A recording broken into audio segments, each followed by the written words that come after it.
कुंडलिनी शक्ति को जागृत करने से पहले आप लोगों को यह जानना होगा कि सुषुम्ना नाड़ी और कुंडलिनी का फर्क क्या है दोनों में। ईड़ा आपके लेफ्ट में है, आपके नासिका छिद्र के जहाँ से आप सांस लेते हैं वहां से शुरू होकर आपके मूलाधार पर जा रही है, और पिंगला नाड़ी आपके नासिका के राइट छिद्र से होकर आपके मूलाधार चक्र पर जा रही है। यानी कि जहाँ से आप श्वास लेते हैं, सांस लेने से ही कुंडलिनी का जागरण आप कर सकते हैं। ये तीन नाड़ियां ईड़ा, पिंगला और सुषुम्ना। जानिए कि ईड़ा और पिंगला में सांस चलता है, लेकिन जो सुषुम्ना नाड़ी है वहां पर लिक्विड है। आपके ईड़ा पिंगला में है एयर यानी कि हवा, ठीक है, लेकिन सुषुम्ना में है लिक्विड। सुषुम्ना आपके मूलाधार से लेकर सहस्त्रार चक्र तक आपकी ऊर्जा पहुंचाती है। तो यानी कि जो कुंडलिनी का काम है वो सुषुम्ना नाड़ी करती है। साधारण सी बात है कि जो कुंडलिनी को जागृत करना चाहते हैं उनको अपने श्वास गहरी करनी होंगी, यानी कि जब उनकी सुषुम्ना नाड़ी एक्टिवेट होगी तभी वह कुंडलिनी को जागृत कर पाएंगे। जब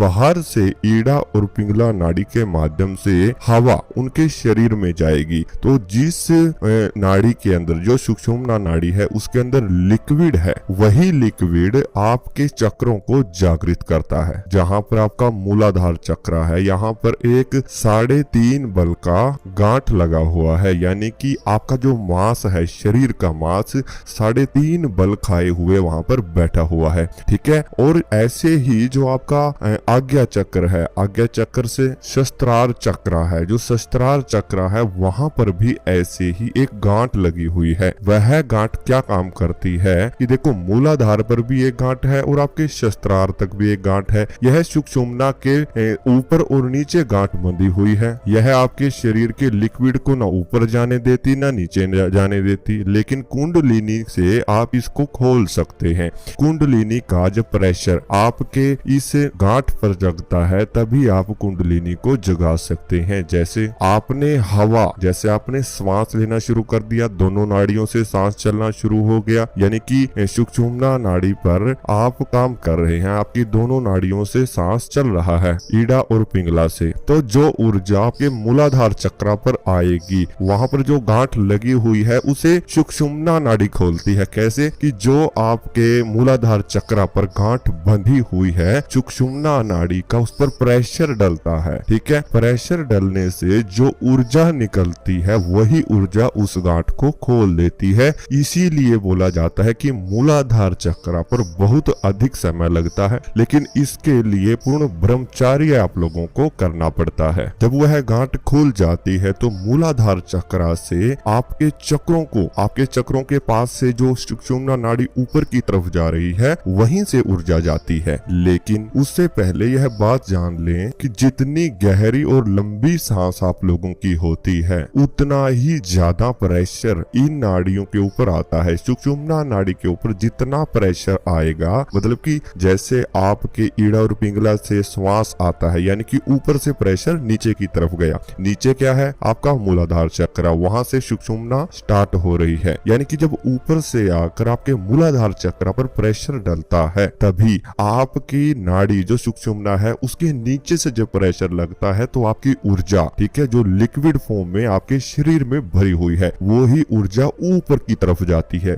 अब देखिए, साधारण सी बात है कि जितना ज्यादा प्रेशर उस सुषुम्ना नाड़ी के नीचे से लगेगा उतनी ही ज्यादा आपके शरीर में कुंडलिनी जागृत होगी, ठीक है। नीचे से प्रेशर लगेगा, आपकी जो ऊर्जा है वो ऊपर की तरफ जाएगी। ऐसे आपके शरीर में होती वह आपके जहां पर स्त्री चोटी बांधती है, जहां पर मैंने बताया कि सहस्त्रार चक्र है आपका, वहां पर वह ऊर्जा जाती है, ठीक है। वहां पर जाने से वह जो गांठ आपके सहस्त्रार चक्र के पास लगी हुई है उसको खोलना शुरू करती है, और वहां पर जो हलचल होती है वो ही हलचल आपको अपनी बंद आंखों से दिखाई पड़ती है। यानी कि जब ऊर्जा आपके सहस्त्रार चक्र पर पहुंचती है, मतलब कि वहां पर हलचल होती है सुषुम्ना नाड़ी में, तो जो गांठ को खोलने का प्रयास होता है तो साधक को ध्यान के समय पर प्रकाश नजर आ सकता है, रोशनी नजर आ सकती है, चमकते तारे नजर आ सकते हैं। उसके बाद क्या होता है कि जो सहस्त्रार चक्र है वहां से जब आपके मस्तिष्क, यानी जहां पर आप ध्यान करते हैं और आपकी ध्यान करते समय मस्तिष्क पर खिंचाव होता है, माथे पर खिंचाव होता है, वहां पर वह ऊर्जा आती है। मतलब कि पीछे से शस्त्रार से आपके माथे पर आ जाती है। यहाँ पर एक छोटा सा होल आपके बना हुआ है, ठीक है, एक सूक्ष्म होल जिसको आप लोग आज्ञा चक्र बोलते हैं, जहाँ पर आपको खिंचाव होता है। वहां पर जब ऊर्जा आती है तो ऐसे में इसी को ब्रह्मनाद कहा जाता है, ठीक है, ब्रह्मांड कहा जाता है, ठीक है, ब्रह्म द्वार भी कहा जाता है, यानी कि यहाँ से ही ब्रह्म द्वार का रास्ता है, जिसे दशम द्वार भी कहते हैं, जहाँ से आपकी आत्मा निकलती भी बाहर है और आती भी अंदर है, ठीक है। जब व्यक्ति की मृत्यु होती है तब यह आत्मा इसी दशम द्वार से निकलती है, जिसे ब्रह्मनाद या फिर ब्रह्मांड का द्वार भी बोला जाता है, ठीक है। इसके बाद वह ऊर्जा क्या करती है, वह आपके सांसों के द्वारा ही, जैसे जैसे नीचे से प्रेशर लगता है वैसे वैसे ये ऊर्जा ऊपर चली जाती है। उसके बाद जब आपके आज्ञा चक्र पर ये ऊर्जा आती है, आपके माथे पर ये ऊर्जा आती है, तो कुछ समय बाद अब वहां पर तो कुछ भी नहीं है कि वहां से ऊर्जा दोबारा नीचे जाए, नहीं, वहां से वह टपकना शुरू हो जाती है। वह ऊर्जा छोटी छोटी बूंद में, ठीक है, जो लिक्विड फॉर्म मैंने बताया है कि सुषुम्ना नाड़ी के अंदर भरी हुई है, ठीक है, वही लिक्विड वहां से टपकना शुरू हो जाता है। वो टपककर आपकी नाभि पर गिरता है। नाभि पर जब वह गिरता है तो वहां पे एक ध्वनि पैदा होना शुरू हो जाती है। उसी ध्वनि को अनहद नाद भी बोला जाता है। इसीलिए आखिर में आकर जब वह नाभि पर गिरती है, वहीं से कुंडलिनी के आधार का नाम दे दिया गया कि ठीक है, यही कुंडलिनी का आधार है। यानी कि जैसे पानी गिरता है, टपक टपक की आवाज उस स्थिति में आपको सुनाई देना शुरू हो जाती है। लेकिन इसी के बीच में जब आपके मूलाधार से शक्ति उठती है और आज्ञा चक्र, शस्त्रार चक्र, इन पर जब घूमती है तो बीच में चक्र आते हैं, ठीक है, ठीक है। जैसे जैसे वह चक्र आएंगे, उन चक्रों का काम होता है घूमना। उनके पास जब ऊर्जा आती है, सुषुम्ना नाड़ी से एक्टिवेट होकर ऊर्जा जब पहुंचती है तो वो घूमते हैं। वो जितना रफ्तार में घूमेंगे, ऊर्जा उतनी ही रफ्तार में आगे पास करते हैं, ठीक है। आपके नाभि चक्र, आपके कंठ चक्र, हृदय चक्र, ठीक है, इन सातों चक्र पर वह ऊर्जा ऊपर उठाते रहते हैं। आखिर में वह नाभि पर गिर जाते हैं, जिसे आधार माना जाता है आपके शरीर का। ये छोटी सी बात है जिसके लिए आप लोगों को भटकाया जाता है, गुमराह किया जाता है। ये समझने का छोटा सा साधारण सा एक उदाहरण आपको दिया है। इसी में जब बात आई इसको जागृत करने की, तो देखिए इससे आप योग से भी जागृत कर सकते हैं, कुंडलिनी को कर सकते हैं, लेकिन इसमें थोड़ा सा खतरा आप लोगों को रहता है, क्योंकि श्वास आपके प्राण है और अगर प्राण हल्का भी कहीं पर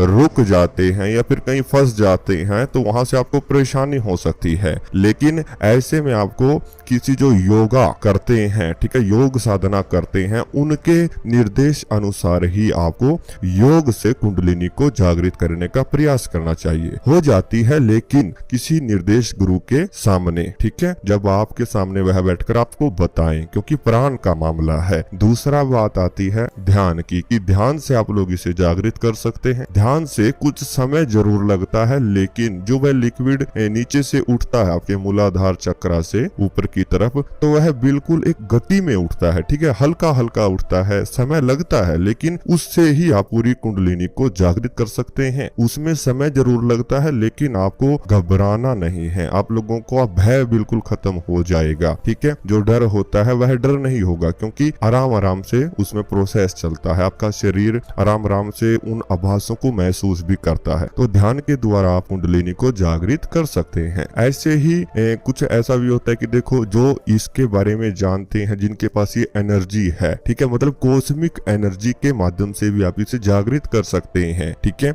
जैसे कोई आपके अपनी ऊर्जा आपको दे, आज्ञा चक्र से दे, आपने हाथ रखकर आपके सर पे दे, किसी भी माध्यम से दे, तो ऐसे भी आप कुंडलिनी को जगा सकते हैं। लेकिन इसे जगा तो सकते हैं ऐसे, लेकिन यह कुछ समय के लिए होता है, क्योंकि एकदम से आपकी वो ऊर्जा को ऊपर उठाएगा। फिर आपकी जब वो ऊर्जा ऊपर जाती है तो जो साइडों में, ठीक है, जो आपकी सुषुम्ना नाड़ी, उसके साइडों में जो छोटे छोटे छेद होते हैं, दरारें होती हैं, ठीक है, जहाँ पर आपकी स्पाइनल कोड शुरू होती है, जहाँ से, ठीक है, तो रीढ़ की हड्डी, उसके आसपास जो दरारें होती हैं, वह ऊर्जा ऊपर तो चली जाती है, लेकिन आराम आराम से नीचे आती है, क्योंकि वह दरारों में भरना शुरू हो जाती है, ठीक है। उसमें एकदम से मास नहीं आ सकता, लेकिन अगर आप ध्यान से इसको जागृत करते हैं, ध्यान से क्या होगा कि वह आराम आराम से ऊपर उठेगी। जैसे ऊपर उठी, मांस उसको पकड़ लेगा। आपके शरीर का जो मांस है, आपकी हड्डी के पास जो मांस है, वह मांस उसको पकड़ता है, तो ऐसे में वो नीचे नहीं आएगी। ठीक है। अगर आप और जानकारी इसके बारे में जानना चाहते हैं, चक्रों के बारे में सरल विधियां जानना चाहते हैं, तो वो आपको इस चैनल पर दी जाएंगे। आप इस चैनल को सब्सक्राइब करें, बेल आइकन को प्रेस जरूर करें, और जिस भी टॉपिक पर वीडियो चाहते हैं उसका सुझाव कमेंट बॉक्स में जरूर दें।